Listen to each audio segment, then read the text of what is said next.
नमस्कार साथियों, नए वीडियो में आपका स्वागत है। तो मध्य प्रदेश के समस्त विभागों के कर्मचारियों के लिए बहुत ही महत्वपूर्ण आदेश जारी हुए हैं। तो साथियों, वीडियो को अंत तक जरूर देखें और चैनल को सब्सक्राइब जरूर करें, तभी आपको सारी जानकारी का पता चलेगा। सैलरी सिस्टम अपडेट में दर्ज होगी कर्मचारियों की समग्र आईडी। शासकीय कर्मचारियों को वेतन अब आधार सक्षम भुगतान प्रणाली से। प्रदेश सरकार सभी सरकारी कर्मचारियों को वेतन भुगतान का सिस्टम अपडेट करने जा रही है। अब सभी कर्मचारियों की समग्र आईडी एम्प्लॉय प्रोफाइल में दर्ज की जाएगी। वेतन भुगतान वाले बैंक भी खाते में आधार से लिंक होंगे। एम्प्लॉय कोड और प्राइन जनरेट में देरी से नवनियुक्त शासकीय सेवकों के वेतन भुगतान में हो रहा था विलम्ब। प्रदेश के सभी सरकारी विभागों सरकारी शासकीय कर्मचारियों की जानकारी का सत्यापन समग्र आईडी से कराया जाएगा। उनका वेतन भुगतान अब आधार सक्षम भुगतान प्रणाली के मध्य से किया जाएगा। प्रमुख सचिव ने कहा है कि सभी शासकीय सेवकों को IFMSI के अंतर्गत एम्प्लॉय सेल्फ सर्विस प्रोफाइल के मध्य से अपनी समग्र आईडी का प्रविष्ट कर जानकारी सभी को करनी होगी। IFMSI में समग्र आईडी की प्रविष्ट कराने की सुविधा सोमवार 16 दिसंबर से उपलब्ध कराई जाएगी। शासकीय कर्मचारियों को निजी खातों में वेतन का भुगतान किया जाना है, उन्हें आधार से लिंक किया जाएगा। IFMIS के समग्र आईडी की प्रविष्टता का सत्यापन कराना, इसमें समग्र आईडी का पंजीयन, अद्यतन और आधार से लिंक समग्र पोर्टल के मध्य से कराना जरूरी होगा। वित्त विभाग के प्रमुख सचिव मनीष रस्तोगी ने सभी विभागों कलेक्टर और कमिश्नर को इस पर निर्देश जारी किए। इसमें कहा गया है कि वित्त विभाग द्वारा संचालित एकीकृत वित्तीय सूचना प्रणाली के अंतर्गत सभी शासकीय सेवकों की जानकारी का सत्यापन समग्र आईडी से कराया जाए। प्रदेश के कई सरकारी कर्मचारी महजों से एम्प्लॉय कोड प्रान जनरेशन में हो रहे विलम्ब के कारण नवनियुक्त शासकीय सेवकों का वेतन भुगतान में देरी हो रही है। इसके कारण NPS अंशदान की राशि समय पर जमा नहीं होने से संबंधित अधिकताओं में कार्य दिवस राशि पर भी विशेष प्रभाव पड़ रहा है एवं संबंधित अभिताओं की कार्यशैल राशि पर भी जनवरी 2025 के बाद नवनियुक्त कर्मचारी द्वारा कार्यभार ग्रहण करने के पश्चात दिन बाद एम्प्लॉयर कोड जनरेट करने की सुविधा नहीं होने से इसके लिए कलेक्टर अनुमति लेना होगा। वित्त विभाग के प्रमुख सचिव और मनीष रस्तोगी ने सभी विभाग अध्यक्ष को कमिश्नर, कलेक्टर और राजस्व मंडल अध्यक्षों को कहा है कि नवनियुक्त शासकीय सेवकों को एम्प्लॉय कोड एवं प्राण जनरेट कार्रवाई समय सीमा में कराना सुनिश्चित करें। नियुक्ति शासकीय सेवकों को नियुक्ति अधिकारियों द्वारा नियुक्ति आदेश जारी करने का समय एम्प्लॉय कोड संबंधित जानकारी का निर्धारण प्रारूप उपलब्ध कराया जाए। नवनियुक्त के सेवा कार्यरत पर उपलब्धियां होने से उन्हें हुए प्रपत्र में आवश्यक जानकारी प्राप्त की जाएगी। प्रपत्र को भरने में विभाग अधिकारी सहयोग करेंगे। नवनियुक्त की उपलब्धियों को स्वीकार करने के साथ ही IFMSI में भरे हुए एम्प्लॉयर प्रपत्र को आधार पर सभी प्रविष्ट की जानकारी एम्प्लॉय कोड जनरेट करने हेतु कोषालय को भेजा जाएगा। 15 दिन के बाद एम्प्लॉय कोड जनरेट करने हेतु कोई सुविधा नहीं होगी। एम्प्लॉय कोड में संबंधित जानकारी IMSI पर भरने की सुविधा दिनांक 15 दिन के पूर्व में ही अवधि पहली उपस्थित स्वीकार नहीं की जाएगी। 15 दिन के बाद एम्प्लॉय कोड के लिए कलेक्टर की अनुमति जरूरी होने सभी कोषालय अधिकारियों को कहा गया है कि ये 2 दिन में एम्प्लॉय को अनुमोदन करने की कार्रवाई करें। कर चुके अतिथि शिक्षकों को नियुक्ति में दी जाएगी प्राथमिकता। प्रदेश सरकारी स्कूलों में पूर्व में काम कर चुके अतिथि शिक्षकों को नियुक्ति में प्राथमिकता दी जाएगी। लोक शिक्षण संचालक भोपाल द्वारा जिला शिक्षा अधिकारी विकास खंड, जिला अधिकारी संकुल, प्राचार्य हाई अथवा हाई सेकेंडरी स्कूल एवं समस्त प्राथमिक प्रभारी के संबंध में दिशा और निर्देश जारी किए हैं। दिसंबर माह से रिक्त पर अतिथि शिक्षक व्यवस्था के लिए DPI ने आदेश जारी किया है। जारी आदेश में कहा गया है कि शैक्षणिक सत्र 2024-25 में शासकीय विश्वविद्यालयों में नियमित शिक्षकों की अनुपलब्धता पर शैक्षणिक व्यवस्था के सुचारू रूप से संचालन हेतु अतिथि शिक्षकों की व्यवस्था की गई थी।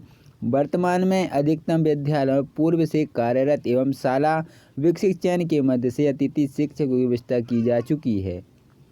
दिसंबर माह से अद्यतित होने वाले रिक्त पर अतिथि शिक्षक व्यवस्था हेतु निम्न के अनुसार निर्देश प्रसारित किए जाते हैं।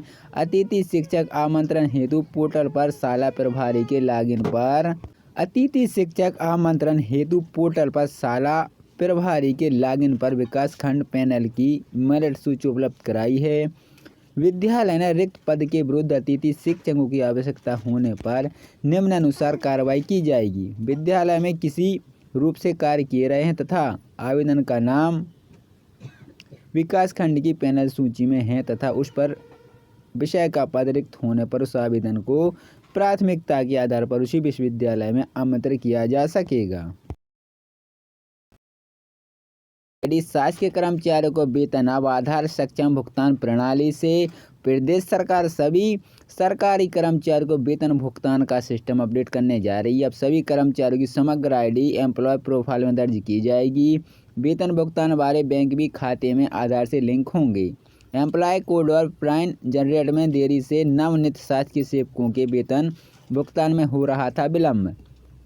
प्रदेश के सभी सरकारी विभागों सरकारी शासकीय कर्मचारियों की जानकारी के सत्यापन समग्र आईडी से कराया जाएगा। उनका वेतन भुगतान अब आधार सक्षम भुगतान प्रणाली के मध्य से किया जाएगा।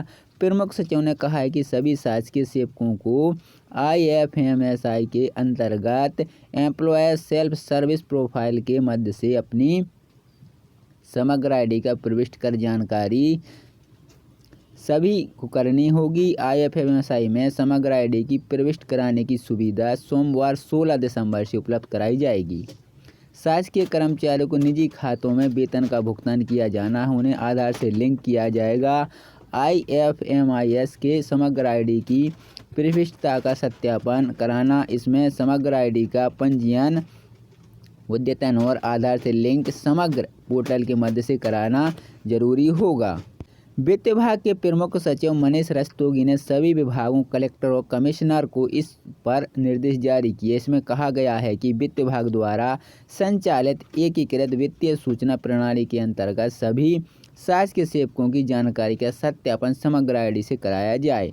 प्रदेश के कई सरकारी कर्मचारी महजों से एम्प्लॉय कोड प्रान जनरेशन में हो रहे विलम्ब के कारण नवनियुक्त शासकीय सेवकों का वेतन भुगतान में देरी हो रही है। इसके कारण NPS अंशदान की राशि समय पर जमा नहीं होने से संबंधित अधिकताओं में कार्य दिवस राशि पर भी विषय प्रभाव पड़ रहा है एवं संबंधित अभियंताओं की कार्यशैल राशि पर भी जनवरी 2025 के बाद नवनियुक्त कर्मचारी द्वारा कार्यभार ग्रहण करने के पश्चात दिन बाद एम्प्लॉयर कोड जनरेट करने की सुविधा नहीं होने से इसके लिए कलेक्टर अनुमति लेना होगा। वित्त विभाग के प्रमुख सचिव और मनीष रस्तोगी ने सभी विभाग अध्यक्ष को, कमिश्नर, कलेक्टर और राजस्व मंडल अध्यक्षों को कहा है कि नवनियुक्त शासकीय सेवकों को एम्प्लॉय कोड एवं प्राण जनरेट कार्रवाई समय सीमा में कराना सुनिश्चित करें। नियुक्ति शासकीय सेवकों को नियुक्ति अधिकारियों द्वारा नियुक्ति आदेश जारी करने का समय एम्प्लॉय कोड संबंधित जानकारी का निर्धारण प्रारूप उपलब्ध कराया जाए। नवनियुक्त के सेवा कार्यरत पर उपलब्धियां होने से उन्हें हुए प्रपत्र में आवश्यक जानकारी प्राप्त की जाएगी। प्रपत्र को भरने में विभाग अधिकारी सहयोग करेंगे। नवनियुक्त की उपलब्धियों को स्वीकार करने के साथ ही IFMSI में भरे हुए एम्प्लॉयर प्रपत्र को आधार पर सभी प्रविष्ट की जानकारी एम्प्लॉय कोड जनरेट करने हेतु कोषालय को भेजा जाएगा। 15 दिन के बाद एम्प्लॉय कोड जनरेट करने हेतु कोई सुविधा नहीं होगी।